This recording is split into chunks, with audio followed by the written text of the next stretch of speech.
हम एक ऐसी मिशन पर जा रहे हैं जिसके दौरान अगर हम दुश्मन की जमीन पर शहीद हो गए तो हमारी लाशों को हमारे देश की मिट्टी भी नसीब नहीं होगी। लेकिन हम कामयाब होंगे और एक ऐसी मिसाल कायम करेंगे जिसके बाद हमारा दुश्मन किसी भी हिंदुस्तानी को दुनिया के किसी भी कोने में कभी हाथ लगाने की जुर्रत नहीं करेगा। अगर आप में से कोई भी इस मिशन पर नहीं जाना चाहता हो तो कमरा छोड़कर जा सकता है।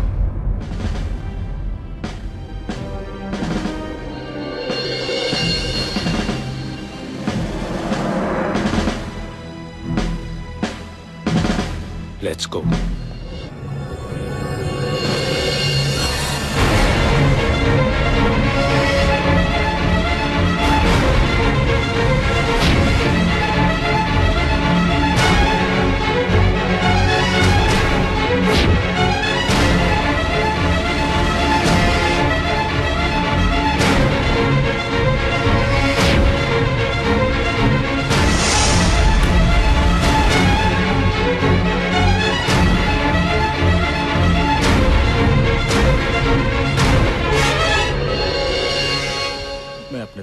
अपने दोस्त को फोन कर रहा था सर। इत्तेफाक से तुम्हारा वो दोस्त इस देश का दुश्मन है।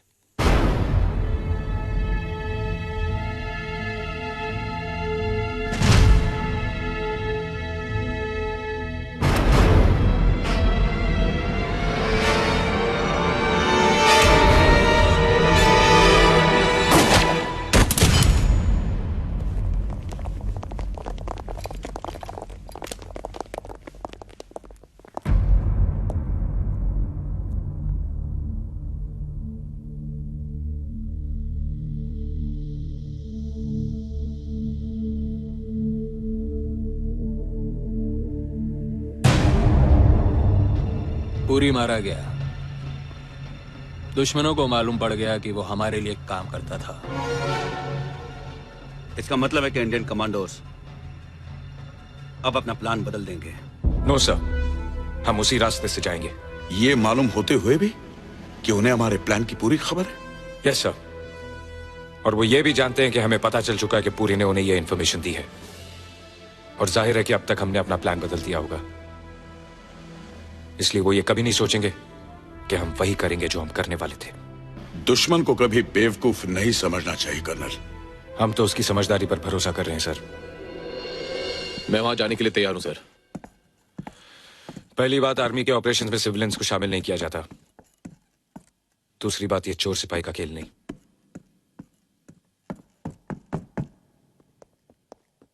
Sir please sir, give me a chance. तुम कहना क्या चाहते हो?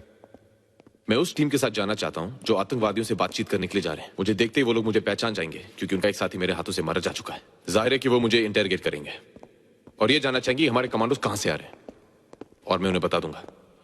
तुम उन्हें मिसगाइड करोगे? Yes sir. और ये सब तुम करोगे? सर। कौन है वो आदमी? Mumbai police ACP Jaydeep. कोई खास वजह? आप मुझ पे भरोसा करें सर। इस समय सारा देश तुम पर ही तो भरोसा कर रहा है। Thank you sir. ये मिनी कैमरा तुम्हें पहनना है। इससे हमें उन लोगों की पोजीशंस और ज्योग्राफी को समझने में मदद मिलेगी। Better change.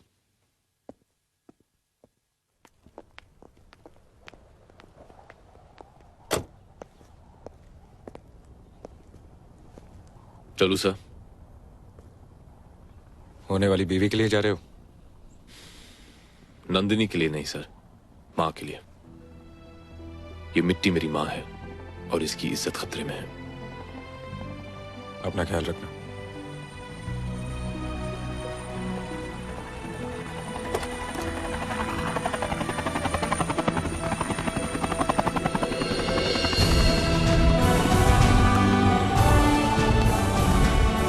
बिना वर्दी के सल्यूट नहीं करते ऑफिसर।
इसके साथ उन तीनों को भी उड़ा देते तो अच्छा होता।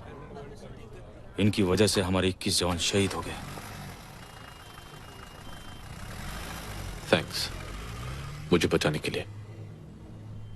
इसमें नई बात क्या है?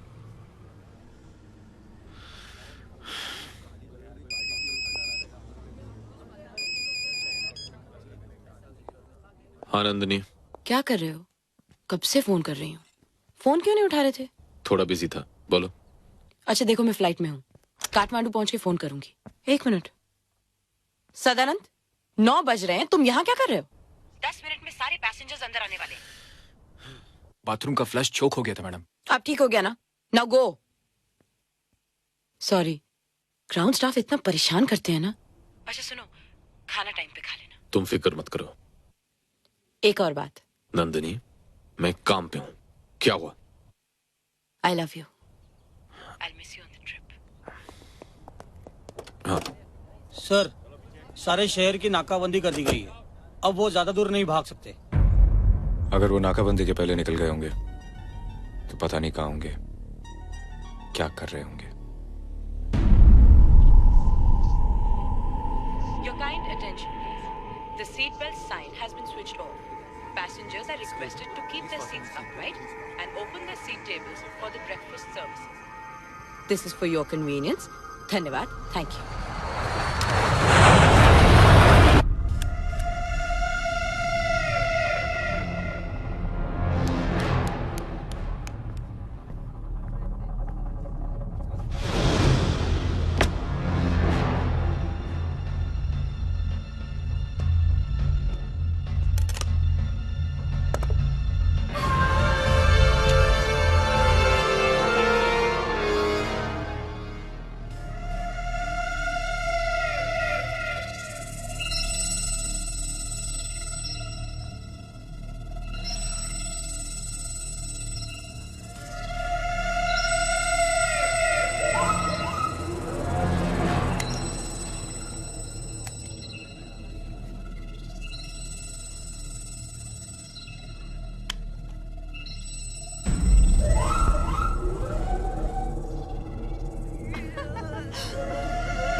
It's hijack.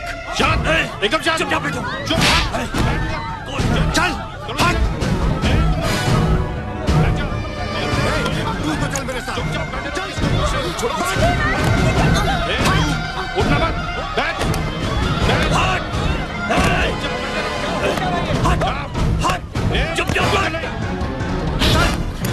कॉकपिट का दरवाजा खुलवा। ये आप लोग? खोलने को बोल। बोल। Captain, yes captain please open the door. Nandini, सब ठीक तो है? कॉकपिट का दरवाजा खोल, नहीं तो।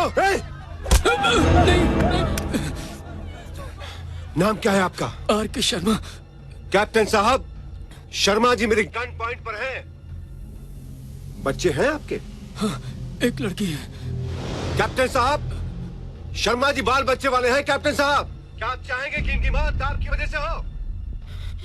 Sir, please open the door. Sir, please. Captain साहब को शायद तुम्हारे घर वालों से कोई हमदर्दी नहीं है।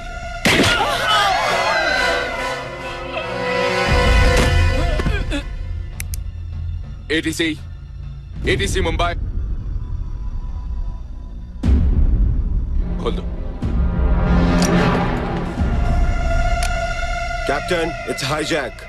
टीवी के हवाले से खबर मिली है कि इंडियन एयरवेज की फ्लाइट IA-817 जो मुंबई से काठमांडू जा रही थी, अपहरणकर्ता उसे पाकिस्तान के कब्जे वाले कश्मीर में ले गए, जहां उसे कागन पर उतारा गया है। कागन का ये एयरपोर्ट फौज के लिए 1971 की जंग में बनाया गया था, मगर फिर किसी वजह से इसका प्रयोग बंद कर दिया गया था। विमान के अपहरण की जिम्मेदारी आतंकवादी संगठन अल ताहिर ने कबूल कर ली है।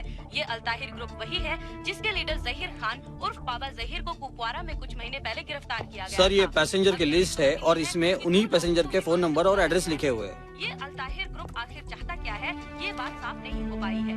हमें इस बारे में और कोई पुख्ता जानकारी अभी तक प्राप्त नहीं हुई है। जैसे ही हमें खबर मिलेगी, हम आपको इसके बारे में सूचित करते रहेंगे।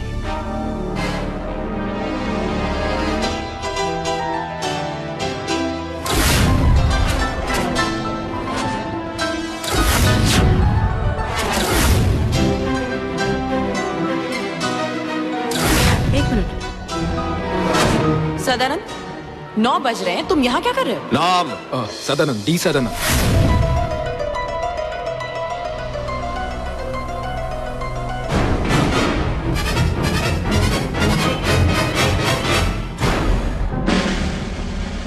तुम प्लेन से कब उतरे? जी 8 बजे। तुम 9 बजे उतरे? नहीं साहब। तब तुम नंदनी से बात कर रहे थे? साहब मैं अपने टाइम से उतरा था साहब।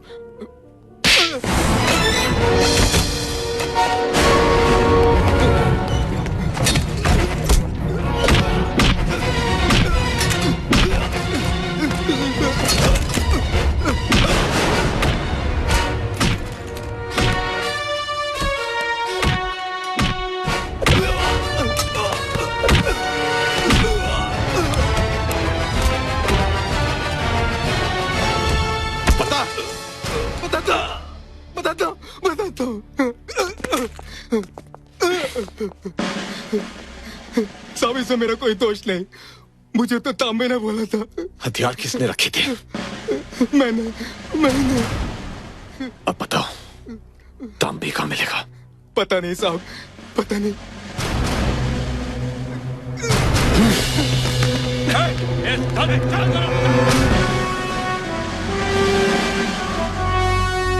हमारा मुतालबा है कि हमारे लीडर बाबा ज़हीर को फौरन रिहा किया जाए और उन्हें हिफाजत के साथ हम तक पहुंचाया जाए।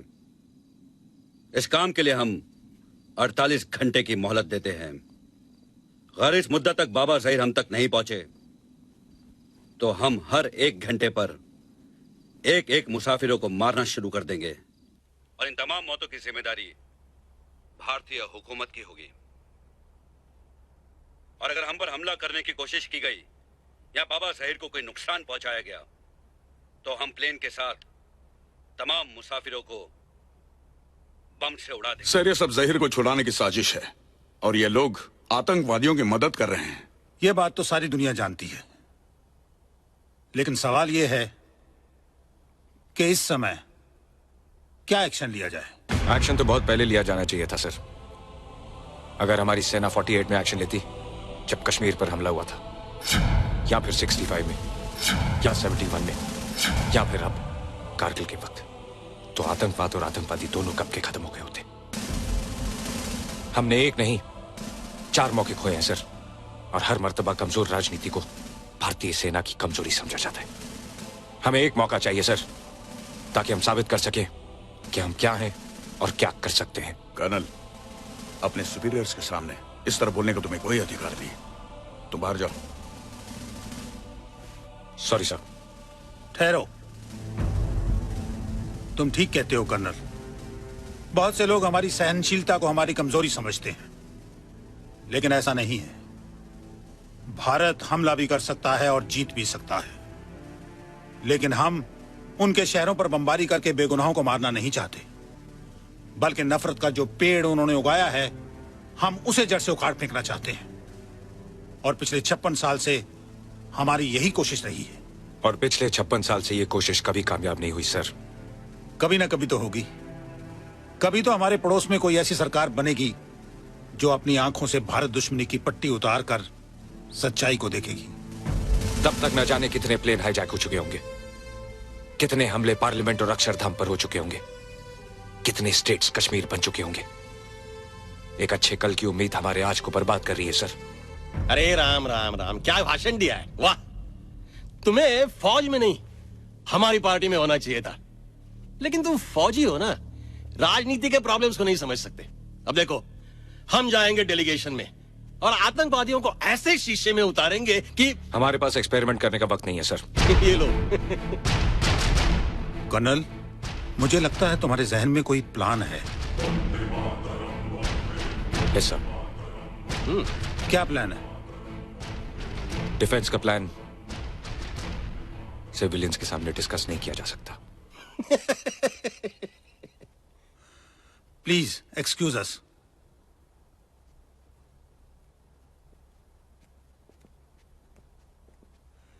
प्लीज मगन भाई।